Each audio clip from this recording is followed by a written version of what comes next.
The Venn diagram was created by John Venn and Wilma Diagram. Categorical logic is the logic of sets, classes, categories. Categorical logic only deals with the following forms of statements: all SRP, no SRP, some SRP, some S are not P. The Venn diagram uses circles to show the logical relationships between sets or classes of things, whether or not those things actually exist. So we can talk about vampires even if there aren't really any vampires. So take some dogs are biters of human beings. How do we represent that on this Venn diagram? You put the X, that represents one dog that is also a biter of human beings. So that shows you that there's at least one, some equals at least one, some dogs that are biters of human beings. Now, because the vampire circle overlaps both of the dog circle and the biters of human beings circle, you put the X on the vampire circle line because we don't know from that sentence if the some dogs that bite human beings are also vampires or if they are not vampires.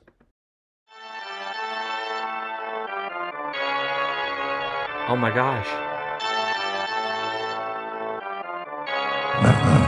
Ouch! Now we do the sentence, all vampires are biters of human beings. So how do we figure out what to do in this case?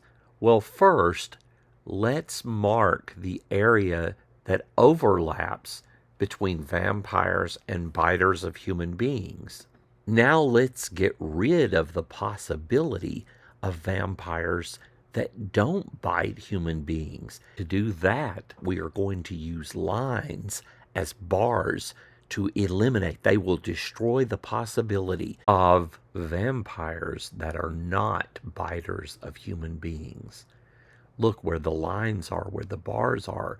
There's nowhere you could put an X in to be a vampire that's not a biter of human beings. Those bars keep the little X's out.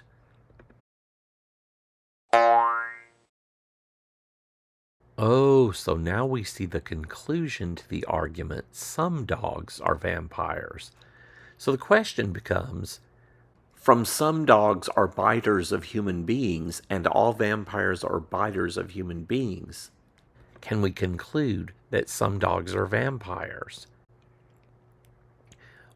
The way to find out is to ask yourself this: by putting both premises in the Venn diagrams, did we automatically put the conclusion, or would we have to do more work to get the conclusion on the diagram?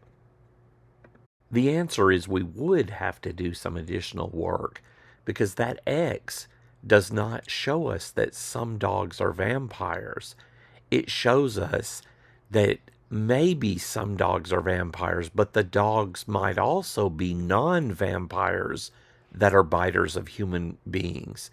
So it doesn't show the conclusion. To show the conclusion, we would have needed an X in the spot where it's also definitely included in the vampire zone. So this argument is invalid. I want to suck at teaching.